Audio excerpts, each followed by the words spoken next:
the thing about a man is like, sometimes you'll get to a point to where they tired of telling you stuff. Yeah. And they like, all right, I'm gonna cut you off. But when they cut you off, they're not cutting you off. Now they just showing you how to be a man. Hey, I wanted to give a brief overview of what this video is before we get into the conversation. My name is Anthony Mitchell. I'm a black man, and I wanted to curate a space where black men can have conversations. Basically, so that men, women, and anybody really willing to listen can know what it's like to hear what a healthy conversation looks like between black men. Hope you enjoy. All right. Well, I will let them know, but you already know. Just a conversation two black men is having. Healthy black men is having. Come on, man. Yes. Yeah. God bless. It started in the kitchen. It started in the kitchen. Born and raised in it. You know? How you been? Work it up. I've been good, man. Yeah. I've been good. And like we talked off camera, and I have been extremely blessed. Oh, I didn't even tell you this though, but I found a new church home. Did you? I did. Where at? Life Church in East Moline. Who's the pastor? Corey Parker. Okay, I know Corey Parker. Yeah, cool. Yeah, he's super cool. Cool. Yeah. Like I gotta give him his flowers. Like, man. You know, they've been doing it for a long time. His dad was a minister or a pastor, I believe. Yeah. That's what, from what I know, Yeah. So they've been doing it for a long time. I've been going there every day for like a month. 2 months. It's always been like a month and a half. So that's interesting. I run the sound for my church at Third Baptist. And what I see, man, like, I don't know, when I was growing up, we had to go to church. Right. You know what I'm saying? Like, we got on the Sunday school bus, like, it's time to go to church.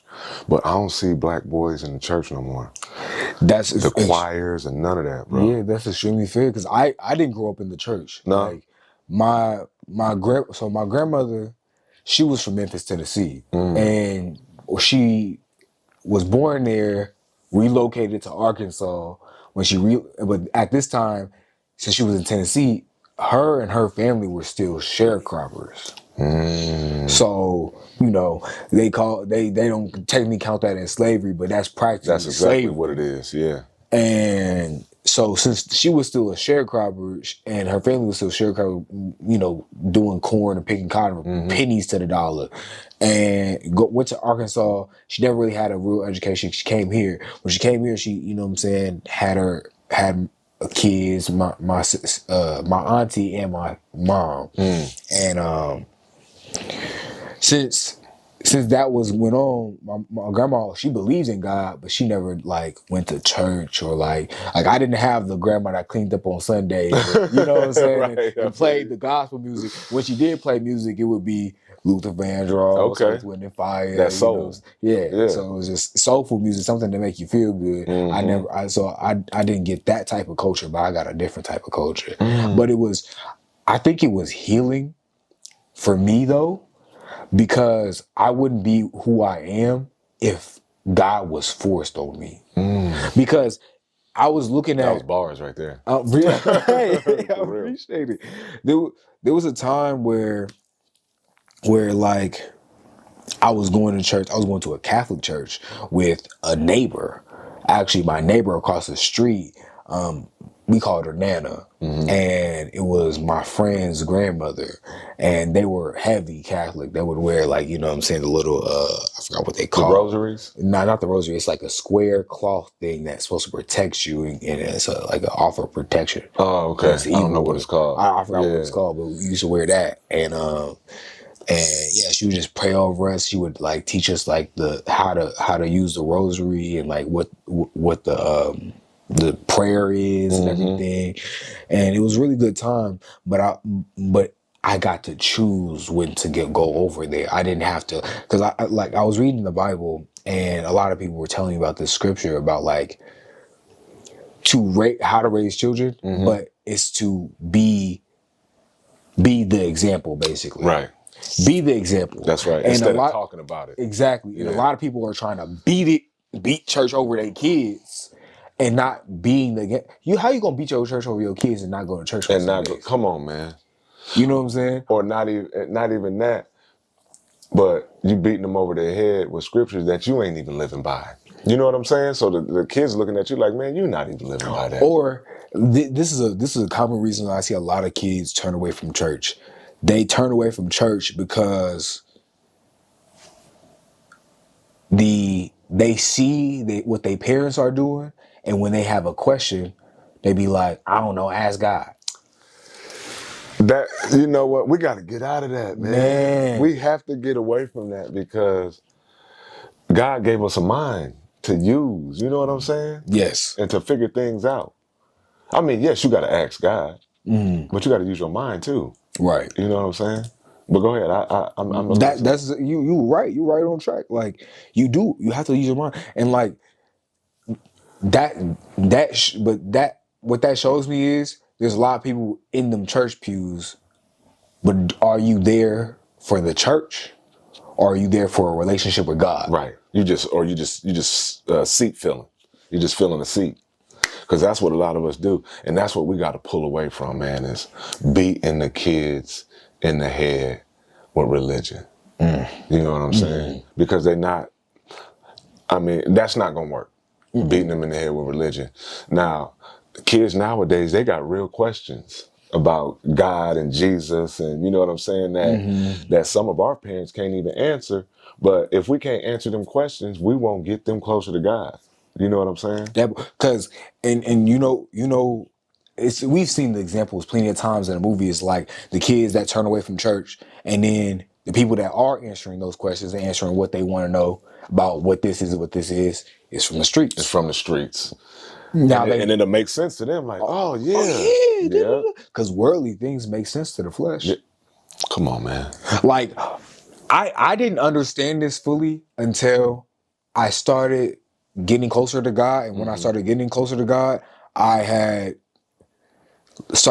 slowly stopped listening to secular music. I slowly stopped. I was like, I just can't listen to it. But then I started I still like secular music though. Like certain songs, like I grew up on Lil Wayne and nowadays like Lil Durk and Tootsie and all these other artists, and like they talk a lot about like sex and drugs and killing and rap. Shooting. It is what it is. But that's what I grew up in. I was like, but what I felt is, and this is like you have to really know who you are to get to this point.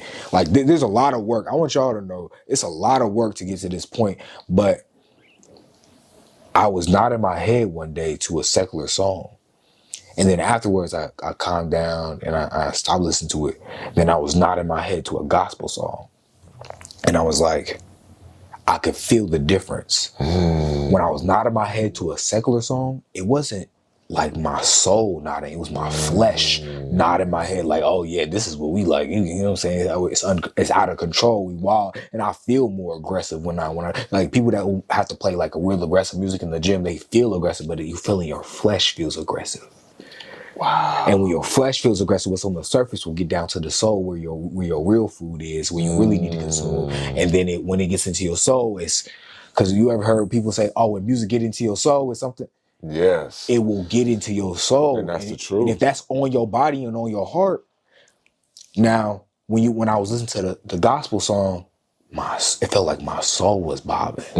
Like I was like, oh my, it's a whole different feeling. Your body is just like, oh, like I know a lot of people that like are very worldly. They're all up in the world and they don't even practice Christianity at all, but they love gospel music. Yeah.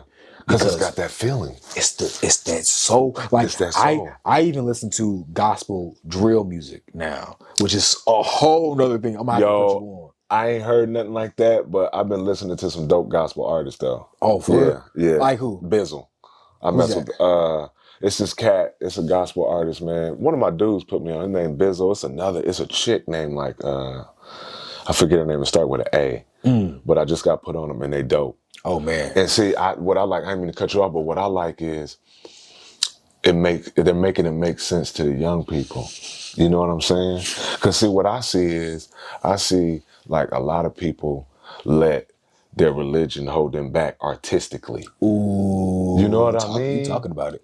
It's like if you a Christian like you could be a Christian and you can still express yourself on an artistic level to where it's pleasing to God. You know what I'm saying? And it could be edgy.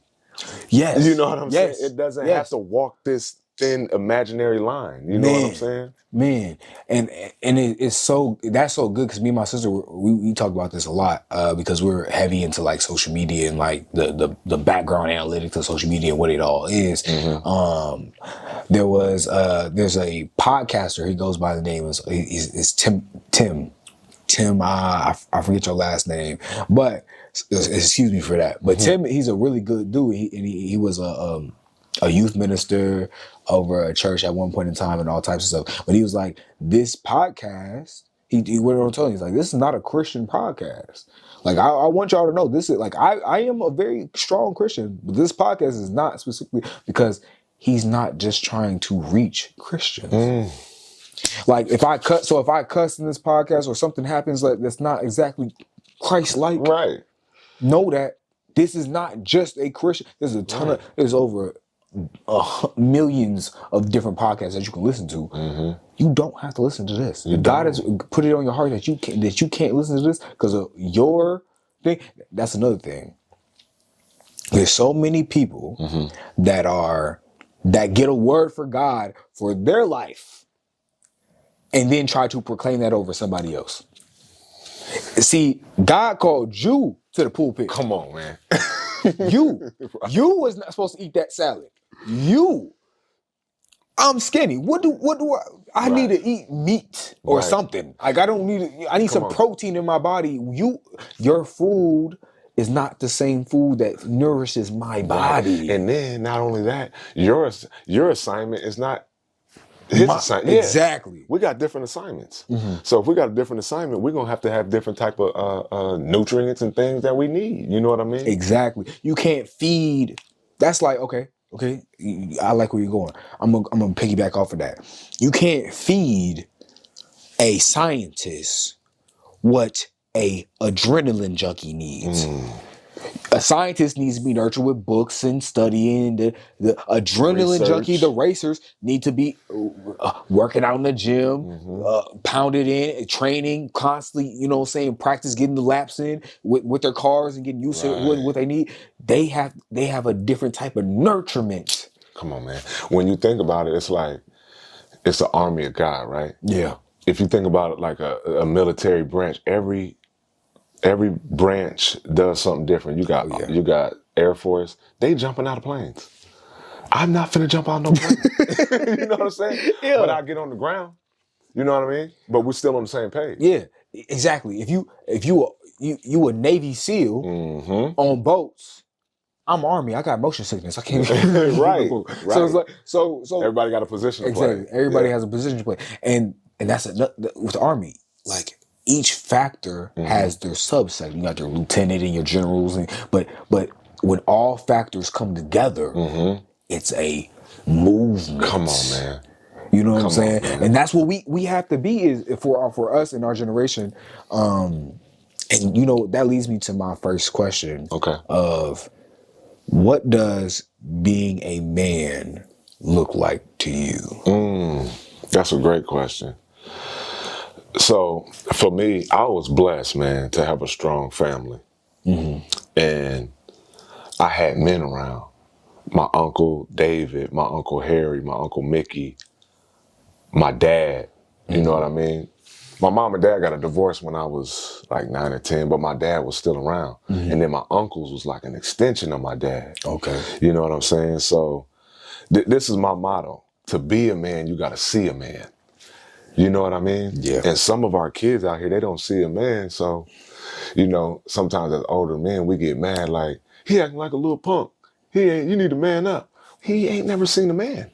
You know what I mean? So being a man to me is hardworking, taking care of your family, being honest, respectful, and being yourself. You know what I mean? And I was fortunate to have them uncles in my life and my dad in my life to when I was getting out of line, they tapped me back in. And then, you know, the interesting thing about, the thing about a man is like, sometimes you'll get to a point to where they tired of telling you stuff. Yeah. And they're like, all right, I'm gonna cut you off. But when they cut you off, they're not cutting you off. Now they just showing you how to be a man. Now you watching from the sideline. And that happened to me. My dad was like, all right, you know what? Y'all smoking weed, y'all drinking every night. I ain't got time for that. You know what I'm saying? I got to do what I got to do. But in the midst of him doing what he was doing, I'm like, dang, Pops is really a man. And now me watching him, I'm like, okay, all right, that's how you're supposed to be a man. You know what I'm saying? You know what I equate that to, and this is something that I've been learning as I've been exercising reps and sets. See, I didn't know. When I was growing up, I wanted to do everything as fast as I possibly could. So if someone told me to do 100 push-ups, I was like, oh, bet I'm gonna do 100 push-ups. And I did 100 push-ups straight. You know what I'm saying? I'm gonna do rep them out. Yeah. All that is building up your endurance. But what is endurance mainly? Running away. When you constantly are running, you're just building up endurance to run. But if you start getting into putting your reps in and your sets in, you do 15. I do 15, then I rest for 3 minutes. And then that's one set. Then after that 3 minutes, go do another 15. That's a lot. That shows patience. It shows diligence. It shows character. Yeah. Cause after those 3 minutes, you already forgot about like the first one. So it's like, I gotta do another 15. Yes. You gotta do that's teaching style of what you just said with your father of he talked about it. He pounded it in. He showed you how to do it. Then once he did, he just went out and did it. Yeah. And left you alone. Yeah. That alone time is where, because who you are when you're by yourself. Come on, man. Is who you are when you're in the world. Yeah. And it allows you to grow.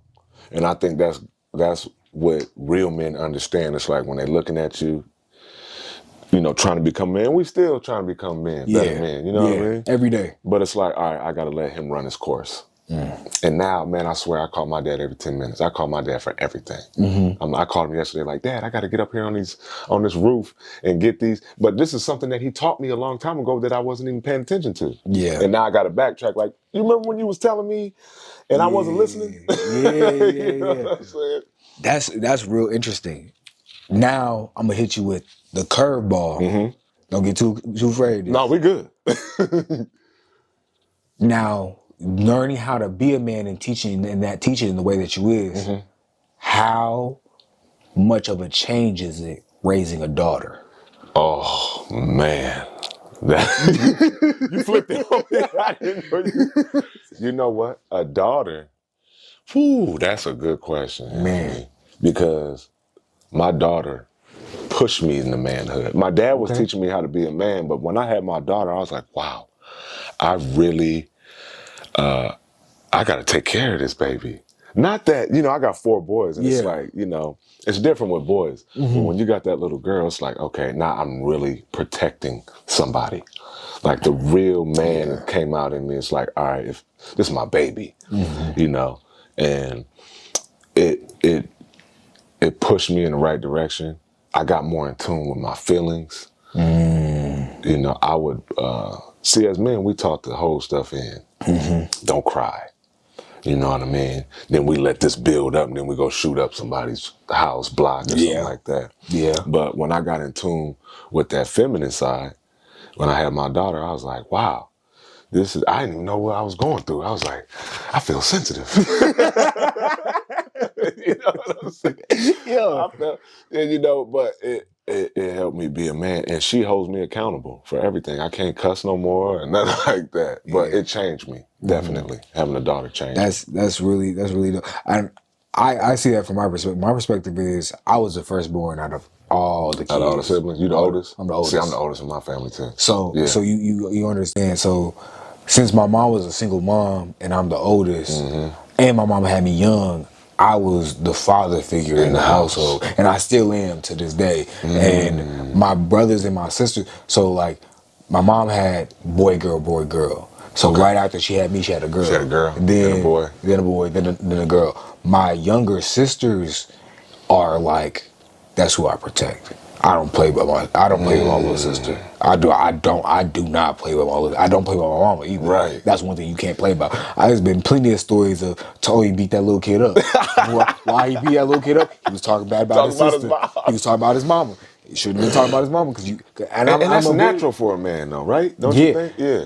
But since it's natural, oftentimes people confuse natural, not confuse natural with, but they mistake staying in the state of natural. You don't stay in the state of natural because even when you eat your food, you gotta cook it. So if you got raw talent, it needs to be cultivated. It needs to be cooked. It needs to be so. What's natural to you is not always the first go-to. Like everybody be like, "Oh yeah, I want to be a man. I want to be based off my instincts." No, you don't. No, you don't. Because if your instincts tell you to go kill somebody, what's the first thing? The rules of the Bible. Don't kill, don't steal, don't lie. All these things. So it's like if your first instinct is fleshly desires, you need to get to a place where you can stand in. Because like I could kill somebody, but I also could love you. Yeah.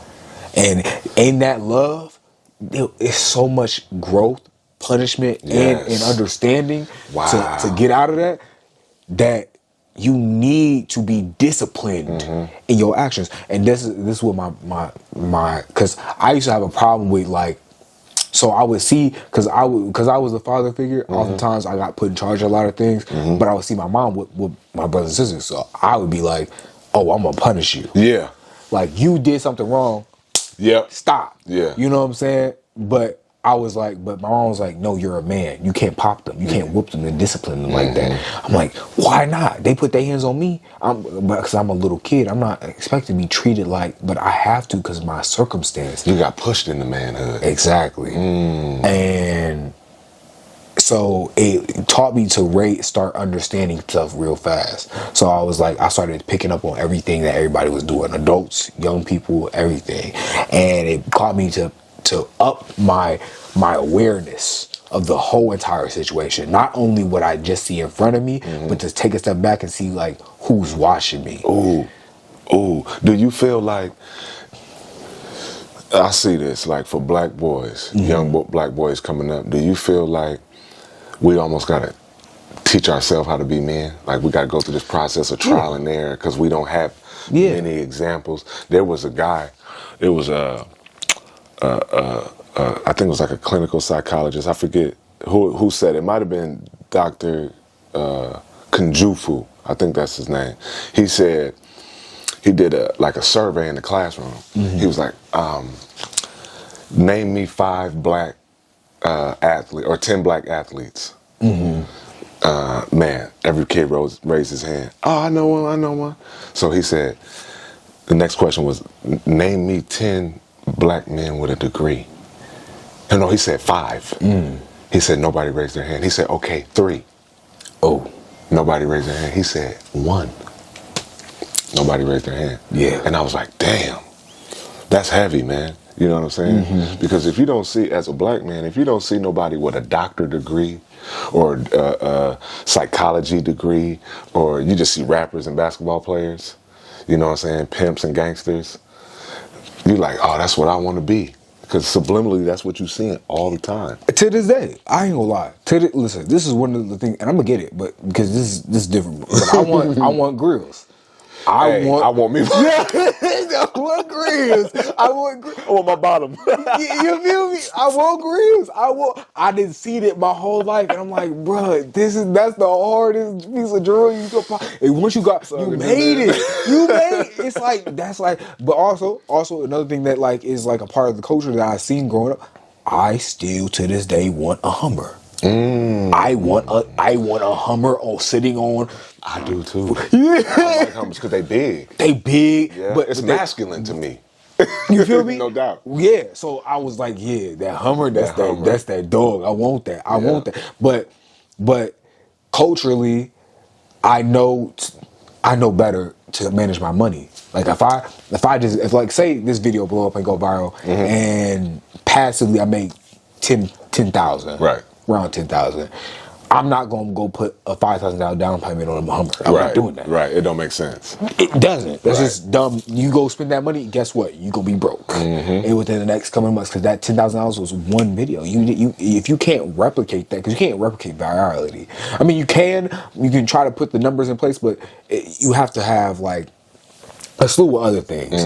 But what you should do, take that 10,000, put 75% of it away, take the rest of that money, invest that money, and whatever you have left, play money. You wanna, if I want to spend $1,000 on a grill, cool. You know what I'm saying? I want to, that, but that's 1% of 10,000. You know what I'm saying? Yeah. So stop. So that's one thing I've grown to understand is like being disciplined in every area of your life, and not just the, oh yeah, I'm gonna be disciplined in this, but also one thing that I love the saying of daily disciplines reap multiple rewards. Say that again. Daily disciplines reap multiple rewards. Y'all remember that? Yeah. That's a jewel right there. I heard it from somebody. It's a speaker. I think his name is Les. Was it Les Brown? Les Brown. I love Les Brown. I think it was Les Brown. Yeah. That said it, but I could be wrong. Don't quote me on that. But that got into my spirit. Man. Daily discipline. So that means, but also I paired that because I love pairing quotes together. I love pairing quotes together. So I paired daily disciplines reap multiple rewards with how you do anything is how you do everything.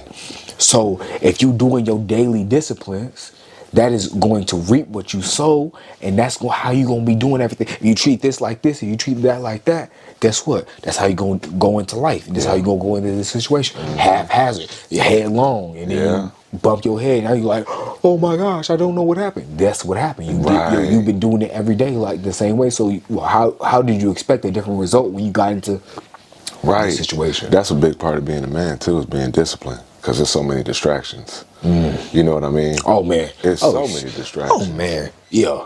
You know what I mean? Yeah, and that make it hard to be a man. It is, especially when you have, okay, so like I said, I didn't grow up in the church, so but I knew some things that were like classified as you don't do this, right? But there are underlying things that make that thing okay. For one example, a big example is sex. Oh man, sex amongst young men is like, it's crazy right now.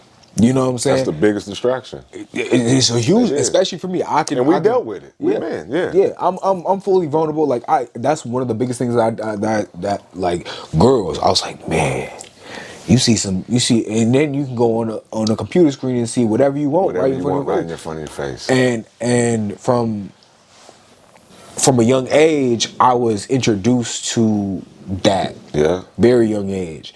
And since I was like, okay, well, that's what a man is supposed to do. Yeah. I'm supposed to have whatever girl I want. And pick and choose and dog them. And then whenever I have that girl, that's when I'll be able to, you know. I didn't, but I was like, okay. But I seen an example of my dad having different women, so I was like, okay, I don't want to have different women. Yeah. Because I don't want the trauma, the headache, the anything. I knew better. I was like, I don't want that. I was like, but if I get a girl, then we can have sex. You know what I'm saying? As long as we boyfriend and girlfriend, then that's cool. Yeah.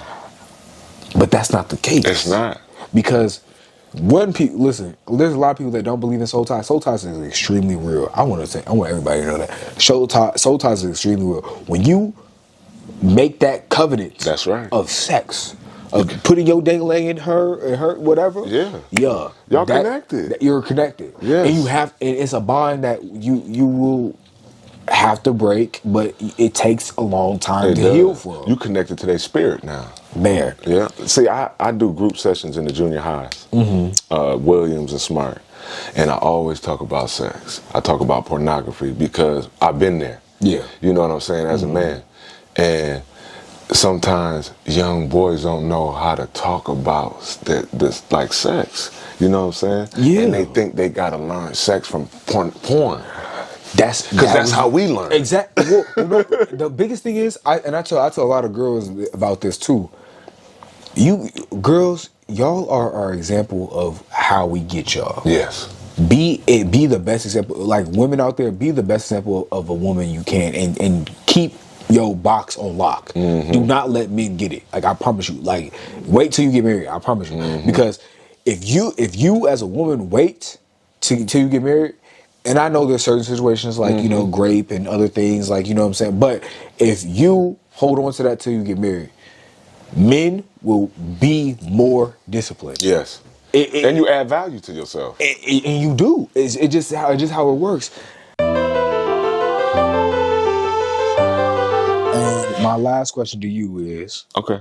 after this conversation, what is one way that you're going to go out and spread your message? With the youth, man. I work with the kids. And that's pretty much what I do pretty much every day. But it needs to be intensified. Yeah. You know what I mean? Because I could see a hunger in the young black boys for attention. That's why they shoot. If I take this gun over here and bam, bam, bam, bam, bam, everybody gonna be like, oh man, y'all heard who was shooting last night? That was Cribs over there. Now the whole hood know that you did the shooting. We gotta pay attention to our young men. You know what I mean? That's what we gotta do. We gotta reward them and incentivize them for the little small things they did. Yeah. You went to class today? Bet. Let's go out to eat. Yeah. Good job, bro. You did what? Oh, great. We're going to do this. Instead of when somebody coming home from jail, we throwing this big old party like they didn't graduate. You know what I'm saying? No disrespect to my homies coming home from the pen. That's real. But, you know, we need to put more emphasis on, you know, somebody completing a piano class, playing the violin, Yeah. you know. So I think that's what I plan on doing is taking what you're doing and, you know, doing this in my program, just sitting boys down and have a conversation. Yeah. Unscripted, therapeutic. Let's just ramble. Yeah. What's on your mind? Let's kick it. Let's kick it. Yeah. So, So I think that's what I'm gonna do, and I'm glad that you allowed me to do this because this is therapeutic for me, man. that's an honor, Because there ain't no spaces for this. So I appreciate you. yeah, I appreciate it. That's love. No doubt. I appreciate y'all for, you know, kicking it with us. You know what I'm saying? Hopefully y'all got a lot of gems. There's a lot of gems. A lot of in here. gems, yeah. Y'all better catch them all. You better catch them. This is gonna be a lot more of this. Yeah. It needs to. Yeah. Yeah. So it's a necessity. It may be a panel discussion. Maybe you can hold a panel discussion. And, if we can get some, you know what I'm saying, some money together so we can like get some extra cameras. I'm down. like the Tavis Smiley used to do something called I think he still does this. It's called like State of the Black Family, where he's kind of like the moderator and he has a panel of guests. And he asked them questions like whatever you want to ask him. He got an audience, and I could see you doing that. Oh yeah, we giving away free sauce. We gonna work on it. Yeah, we gonna work on it. Yeah, for sure. But yeah, again, appreciate y'all. It's love. This has been, you know, a healthy conversation between two black men. Yes, sir. It's been an honor, man. Me too, man.